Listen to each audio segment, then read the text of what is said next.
Hi everyone, Roman here with a quick note before we get to today's episode. In our chat with Roger Smith you're about to hear, he mentioned the planned upcoming Open Dial event at Roger's workshop on the Isle of Man for the club members of the Alliance of the British Watch and Clockmakers. Unfortunately, that event has now had to be postponed due to the COVID situation. However, it is now planned to go ahead in March this year. Please keep checking the Alliance's website at britishwatchmakers.com and Instagram at British Watchmakers. While you're there, check out the info and member profiles and consider supporting this new initiative by becoming a club member of the Alliance, as I have done. If you're enjoying our podcasts, please like and subscribe, and also check out our website at fifthwrist.com and Instagram at fifthwrist to join in the fun. Hope you enjoyed this episode, and as we always say, stay on time.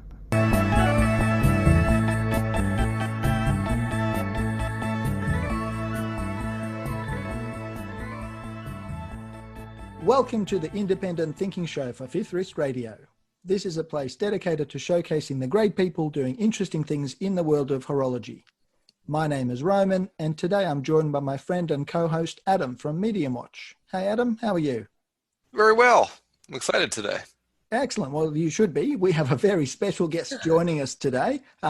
He's an independent watchmaker, considered by many to be one of the greatest watchmakers in the world, and certainly a member of the independent watchmaking pantheon, if we can call it that. He's also a major Rolex Explorer influencer, certainly within a certain portion of the watch enthusiast community, but that's probably a whole other conversation.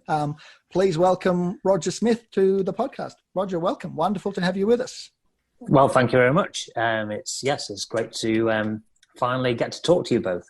Terrific. And we have quite a transcontinental conversation now. You're joining us from the Isle of Man, I'd imagine? That's correct, yes. Cool. And Adam is, of course, in chilly Boston. And I'm in Melbourne, which is warmer than both where you're at, sort of thing. Brilliant. Well, look, there's lots of things we can talk to you, Roger, about. We can fill hours of time. What I think we could start with is the recent announcement that you've made. You've recently co-founded and launched the Alliance of British Watch and Clockmakers with Mike France from Christopher Ward as one of the components. So could you tell us a little bit about why you felt such an alliance was needed, and also why now of all the times in the world? Yeah. So, this was an idea that had been sort of brewing away for several years, really, and it was sparked off by just realizing that there's now a real growing number of watch and clock makers appearing in Britain. And this sort of really started, this sort of resurgence in British watch and clock making started probably about 10 or 12 years ago. As we know, it all started with George Daniels many, many years ago. And has just gradually grown from there. And there's a whole array of people out there, and it's time to really try and, bring these people together and start talking together. And, there is this saying, sort of stronger together. So that's the basis of it all, really. How do you define a watchmaker or a clockmaker? Well, for me, it's anybody who's involved in the sort of manufacture, making, selling of watches and clocks out of Britain. So, as you know, we make very few watches a year, about 12, 13 pieces a year. We make everything in-house. But that is not the only side of watchmaking in Britain. And there are many people out there who will design a watch in the UK and bring component parts in from outside the UK and assemble it and then sell their idea, their philosophy, their approach to watchmaking, sell it on to enthusiasts and collectors. So it's a fully sort of, we're a broad church, as it were, and we have to be, because this is the current state of British watch and clock making today. Now, with the Alliance, you have 4 specific goals that you set out as sort of, as the overriding things. One was, promote British watch and clock making, provide a powerful voice for the sector, champion British provenance, and then champion and establish the British supply chain jobs and technology, which is sort of very much a rebuild from the ground up, sort of in my mind, what the industry maybe was in, all the way up to maybe 1950s. I think Smith's was the last company. Certainly. Is that kind of your vision for where you think you would like to see Britain sort of re-emerge? Well, certainly. I mean, as you've alluded to, Britain has a great watch and clockmaking past, and there's no reason why we cannot start to build that again. In Britain, we are noted for being, great innovators, great craftspeople, and so on. And there's for me a potentially new and exciting sector which can develop and grow, and our ambitions for it are as far as it's willing to be taken. And it's we've got a bright future ahead of us, and we're at the very, very start of this. This, as you say, the industry completely, virtually died away, with the lone man George Daniels making watches in the 60s, 70s and 80s. But we've got the opportunity to do something very, very different now, and that's what's so exciting. We can be different to anyone else out there, the Swiss, the Americans, Germans and so on, and Japan and so on, and it's an exciting time. For sure. So you've done a lot of innovation in the movement space. Are there any other innovations that you're working on, and are there any other innovations that you see coming out of Britain? Well, we're sort of, yes, we're busy working on, I suppose my whole focus has been to do with innovation, and this is something that I took on from George. And George always used to say to me that you have to try and make a difference, and it's not just about making watches.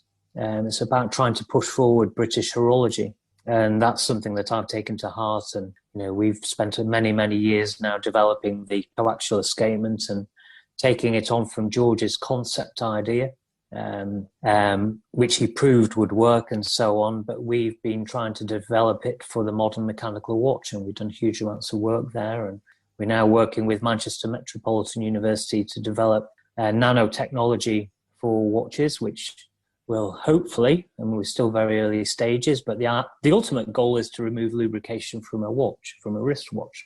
Whether we get there, we don't know. But it's, you've got to try and push and work towards that goal. As for other makers, look, I really don't know. The alliance is is only a matter of weeks old. And some of these companies are at many, many different levels. But I do know that, people like Christopher Ward are trying to innovate, and people like Bremont are trying to do things different in terms of technology and materials and so on. So there is a thirst and hunger out there, and we'll see where it goes.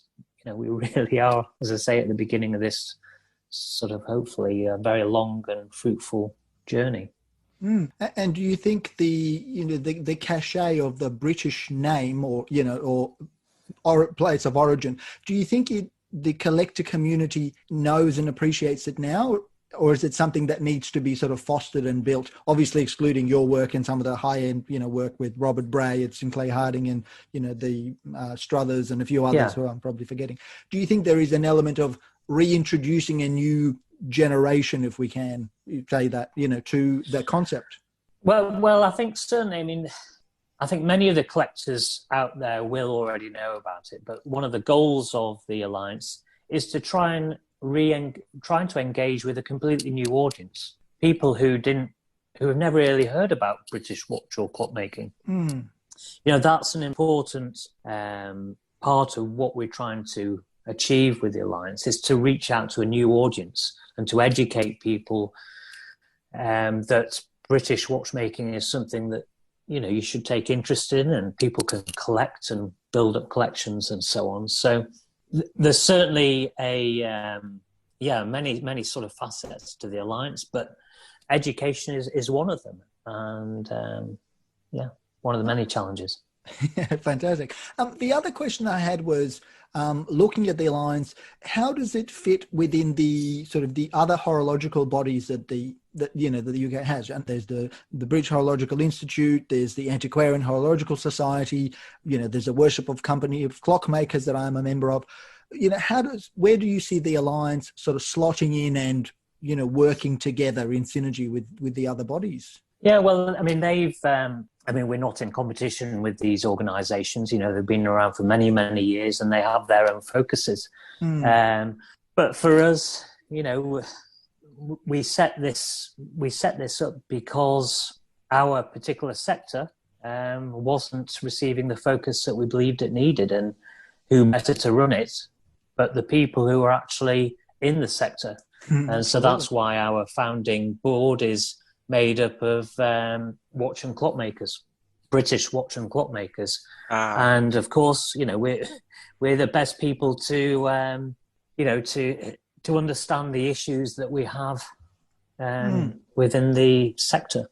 Yeah, well, I think you're right. I mean, getting the people who are gathering the companies together is a huge step. I mean, I must confess, I had a quick look at the website that listed the members, and I have to say that's an immediate bonus. There were companies there I didn't know of, and I don't know everything, but I take an active interest. There was a whole bunch of British-based companies. I won't name them, but I've never heard of, to be honest. So obviously, so I think there's a real benefit in gathering, as you were saying, gathering everybody under a big tent to cross-promote each other and the strength and the diversity in the industry. I think that's a fantastic thing.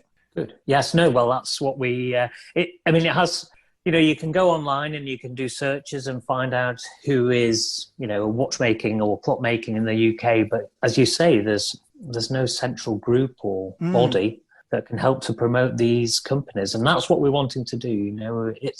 We see it as increasing sort of our market share in watch and clock sales around the world. I mean, that's our ultimate goal, just making people aware. And yes, I'm learning as well. As you say, you do searches online, you don't know whether all these companies are functioning or fully formed or what stage they are at, but there is incredible passion and some really fascinating companies that I'm now looking at and getting excited by. So, it's good. It's exciting. Yeah. Have the companies had any concerns about competition and that some of them are somewhat playing in similar spaces, or has that never come up? It hasn't come up.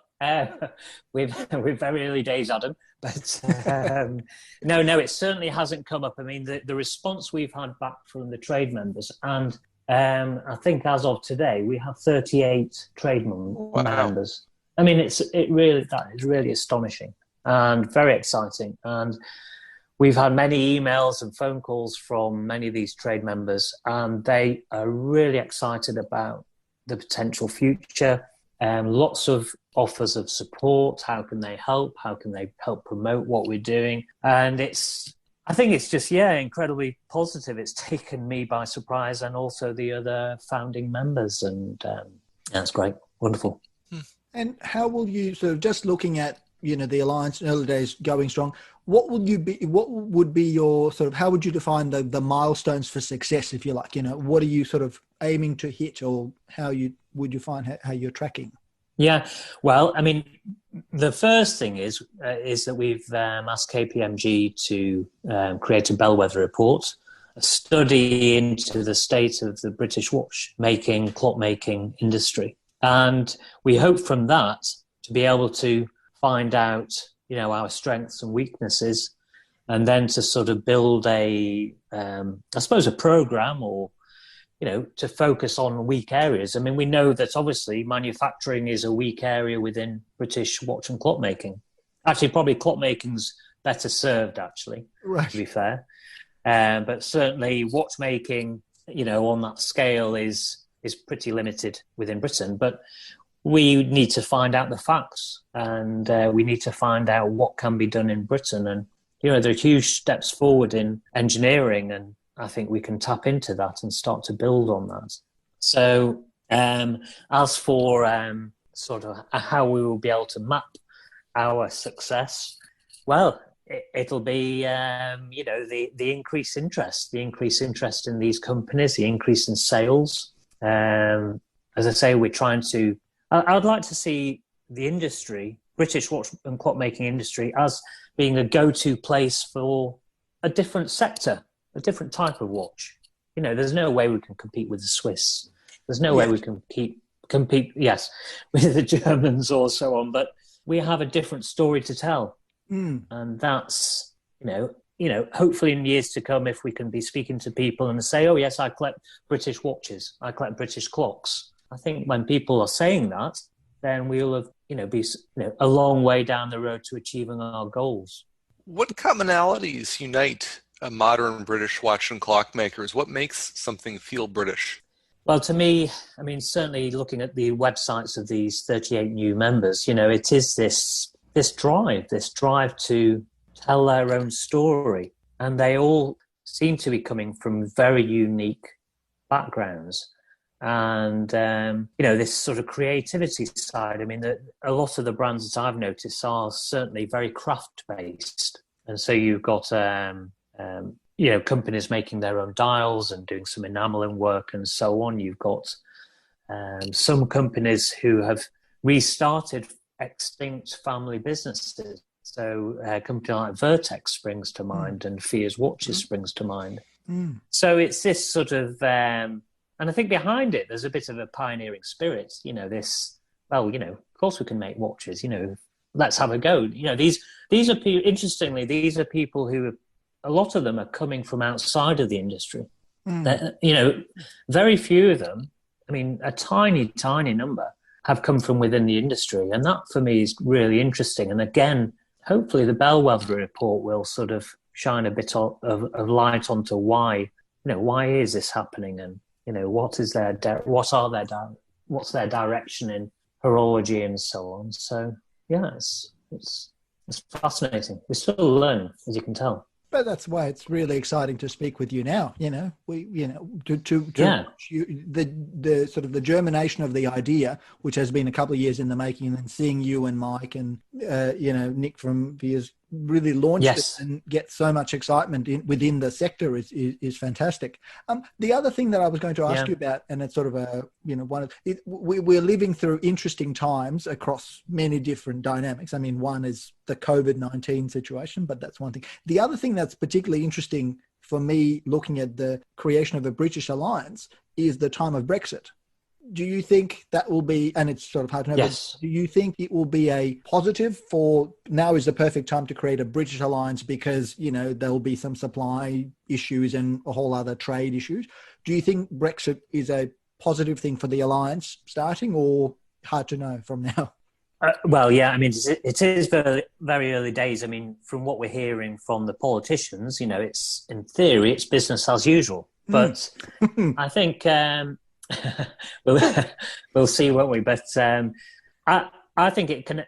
I think it can only be positive because we're trying to promote British supply chain. That is our ultimate goal, and it's going to be very, very slow because don't forget the industry disappeared sort of 50 years ago and all its manufacturing capabilities. So to replace an industry is no small challenge. And you need to replace know-how and so on. But I certainly think the current climate with Brexit is certainly going to focus people's minds and start to ask what can be made in Britain. And I hope we can sort of begin to answer those questions. I mean, one of the things, again, I've mentioned in several of these interviews is, we don't know how many watches are being made in Britain today. It could, I think it could surprise us. There could be 60-odd thousand watches. I mean, we just don't know. But what the Bellwether report will tell us is, for example, how many stainless steel cases are being sold out of Britain today, every year. And if the answer does come back, it could be 20,000, 30, 40, 50,000, we don't know. And suddenly you've got the opportunity for somebody to say, well, there is a potential business for a case maker there, a serious case maker. And can we start developing ideas and joining forces to try and get cases made, stainless steel cases made in Britain today? And that's kind of how I hope it'll work. It'll be a very slow process, but based on solid information that we, the Alliance, through our Bellwether report with KPMG, can provide to people. And help to put some real meat on the bones, basically, instead of, what it has been is up until this point is, well, we know something's happening out there, but we don't know what it is. Yeah. It's about getting hard facts. Yeah, it's fascinating. I mean, to me as well, I mean, the really exciting thing about what you're trying to do is that sort of, vertical integration from manufacturing, but all the way tracking all the way down to education. And I know that you've been educating, transmission of knowledge, getting more people into watchmaking and make sure they get trained properly is a sort of a passion project of yours. But I think having this pathway for students to then have an industry to enter, and hopefully the industry is more closely connected with the bodies where you train, can only lead to more strength in the sector. Yeah. And again, from the Bellwether report, we want to find out what level of watch and clock makers are the companies requiring? What standard of training are they requiring? Are they needing WASTEP trained, highly skilled people, or at this stage of the industry, are we really needing a lot lower level of, watch and clock makers? So again, we'll be able to feed into the educating bodies. We'll be able to get to know the students. We'll be able to hopefully sort of help to provide all that information that the educators will need to service the industry well. So, yeah. Yes, it is a passion of mine, obviously. I mean, I think for me, the reason why this has been such a passion, horology has been brilliant for me. I've loved it. From my very first day at college, I went at 16. And I mean, just to go back to school quickly, when I was at school, I didn't understand school. I didn't know why I was there. I didn't understand most of what I was being taught. But for some reason, when I sat down at the Manchester School of Horology, that first day of education was the best day of education of my life, and I was off. And I never looked back. And it can be such a diverse and rewarding industry. And, it's not just about putting watch and clock makers at benches. It's about engineers, it's about designers, it's about salespeople, sales outlets, accountants, lawyers. I mean, there's a huge potential to create many, many jobs around the sector. And I think that's what excites me. Yeah, fantastic. Absolutely. And do you envisage the Alliance sort of being the representative body dealing with, lawmakers and, legislators and things like that? Do you sort of see that as the spearhead to then liaise directly with policymakers? Well, certainly, again, and this is where, so Alistair Audsley, one of the co-founders, is an ambassador of the Great Campaign, as I am. And yes, that has been one of our sort of things from day one. And back in, I think it was 2019, we had our very first meeting hosted by a Great Campaign in the Foreign and Commonwealth Office. And so we've been working with them right from very day one. And they're very keen to see where we go, and they're very keen to work with us. And we have a meeting scheduled. Well, I won't be able to go, but certainly my co-founders will be going at number 10 very soon to give them an update as to where we are with everything. And yeah, that is vital. That really is vital, because government has to know what this sector is. And if there are issues with education or funding or manufacturing, then we need that vital government link to be able to work with them and to ask for support. And the story we're getting back so far is that they are, very keen to support and going to be very receptive to any information we can provide them with. And of course, this will be the first time that the sector will have been recognised, And again, we'll be able to go to them with the Bellwether report, share that with them, and let them know the size and scope of the sector. So some other governments have gotten involved in watchmaking in the past. In India, with Hindustan Machine Tools, the government started directly basically building watches. And in China, there was some government standardization of movements. Do you see the British government being directly involved in dictating what constitutes British and what constitutes a British watch, or in building capabilities and capacities? Yes, I think I understand what you mean. So, for example, at the moment, isn't it the case in Switzerland, then a certain percentage of it has to have been manufactured within Switzerland and so on. So is that what you're referring to? Yes, and also building, for instance, that case manufacturer or creating a British standard for some sort of a movement or a domestic movement production in large scale. Yeah.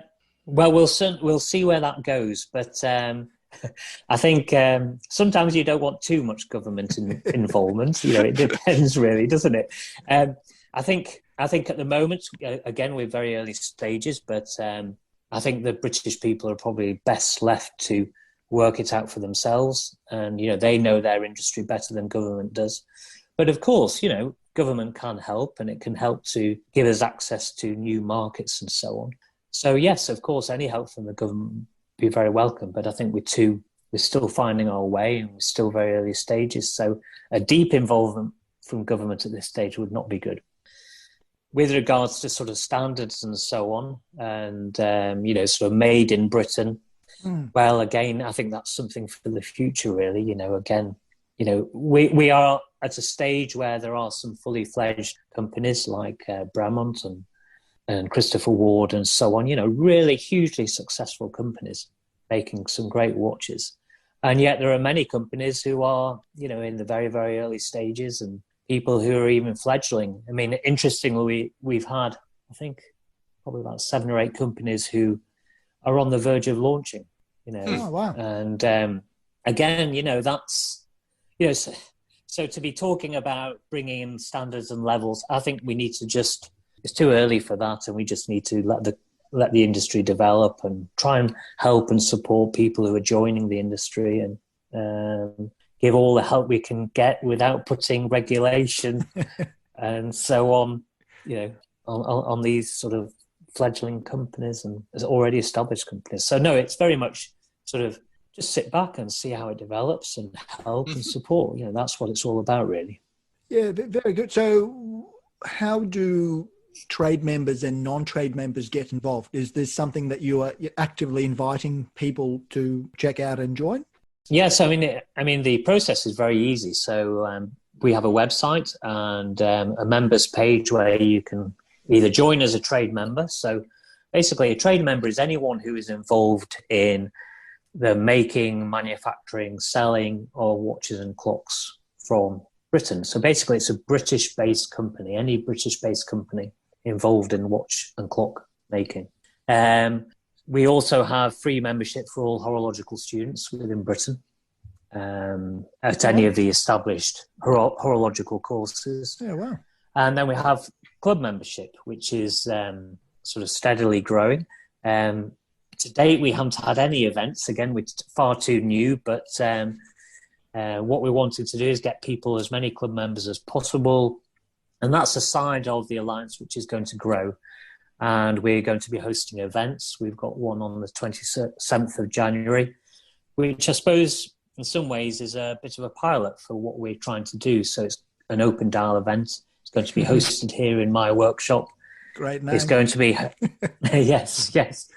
And then we've also employed the company that promotes the Bond films. So, it's going to be very high quality production. That's a British connection. Hopefully, and it's hopefully going to be, set the scene for what we're trying to do. And so we will have every year. I mean, at the moment, again, it's still in the planning stage, but we think about 4 events. We'll be having open dial events. So, we'll be able to, at some point, hopefully visit all of these current trade members and find out what they're about and, why they started making watches and learn about the companies, basically. And again, going through to having events, sort of knowledge drops, so linking into engineering and having discussions with engineering companies and bodies, and trying to make them aware of the industry and trying to find out if they can help us or if there's the interest out there to help us. And I think there will be, because obviously it's business for them. So it's lots of sort of possibilities just to try and educate our club members and trade members and so on, and just try and get a lot of people talking about British watch and clock making. Fantastic. I think that bridging of the club membership having an opportunity to learn or have, an actual opportunity to meet the companies and the people behind the companies is really exciting. I think for me, as I'm whatever the opposite of an industry person is. You wouldn't trust me with a lathe, but I'm very deeply passionate about the watchmaking, British or any watchmaking really. And I think having that opportunity, being a member as I am now of the Alliance, having that opportunity to meet the people behind the brands I might not have had exposure to is really exciting for me. I think that's such a great benefit, I think, to bridge that gap, which is really, really exciting. Yes. Oh, yeah, it's hugely important. And good. Oh, that's good to hear. So as we sort of start to round up, could you tell us, what are your plans? How's your 2020 and 2021 been? I mean, COVID, I would imagine, would have put a lot of wrinkles in a lot of plans. So how do you sort of see this year rolling out? Is it any light at the end of the COVID tunnel for you? Well, yeah, I mean, they are very odd times. And in fact, we've just, the island, as from tomorrow, is entering into a 3-week sort of lockdown. Oh, wow. Because there have been a few cases here. So, yes, it's up until this point, we've been sort of fairly free and easy, really. But, it's a lot of challenges out there. But, no, for us, it's business as usual. And the workshop is getting very full, and we have plenty of orders, and we're just very busy trying to meet all those demands from orders and so on. So it's business as usual, really, which is exciting. It has been an interesting year. I mean, a lot of the meetings for the Alliance, I've never had so many Zoom calls in all my life, and a lot of the Alliance meetings were obviously done over our phones and so on. But no, it's working well, and there's still lots that can be done. And I mean, thank goodness. For example, this event on the 27th, this live event from our workshop, will obviously be zapped around the world in no time at all. So it's great. I mean, thank goodness we have these technologies around to support us and keep us all connected. Fantastic. And will there be any do you envisage this year the work that you've been doing with sort of the nanotechnologies and, the innovations and movements and things? Do you think that will be coming to fruition sort of in this year or in the next little while? And I know I'm probing for more info. You can stonewall. That's also allowed as well. Yeah. Yes, I can't. I mean, I will be announcing our next phase of the nanotechnology on the 27th of January. So any club member, any trade member of the Alliance will be able to get all that information. But yes, let's leave it till Emma. Beautifully done. It's exciting in itself. Yeah. Now that's Adam. Did you have any other questions for Roger? Yeah, so I just want to say thank you for joining us. It's been great to have you on this call, and it's really inspiring to hear about both your journey and also your generosity in involving everyone else in Britain in this passion. Where do you want to see this go in 50 years? Gosh, well, I don't think I'll be around. Oh, no, I won't be around. It's all about eating vegetables and regular exercise. Right, okay. I'll keep doing that. Yep. Well, I mean, I hope it will be a completely different landscape to what it is today. I mean, I have been bowled over by the quality of companies who have joined us, the trade companies. I mean, that has really surprised me. And there's a hell of a lot of stuff going on in Britain today. But what I would like to see, and I hope, and I think will happen, is there will be a resurgence in manufacturing. No doubt about it. And there are so many more technologies that we can adopt today to help us along that way. Again, education-wise, I mean, it's going to be a long, slow burn, this. But, you're trying to replace all the knowledge lost from a lost sector, a lost industry. But it can be taught, it can be retaught, but it'll be a long, slow burn. But yeah, I just ultimately I hope to see a dynamic clock and watch making industry, which is different from any other out there. And I think we can do that. We've got our own original stories. We've got our own approaches to making things. And As I say, that's very evident from the companies that have joined to date. So yeah, very excited, and well, let's catch up in 50 years, should we, and have this chat again. I'll put it in the diary now. Hopefully we'll be able to do it in person, but let's not. Yes. Fingers crossed. Send me a calendar invite. Yes. We'll all be wheeled in. There's a cheery thought to end on. Yes. Yeah. Sorry about that. Look, I would, I can only echo what Adam has said, Roger. It's wonderful to speak with you.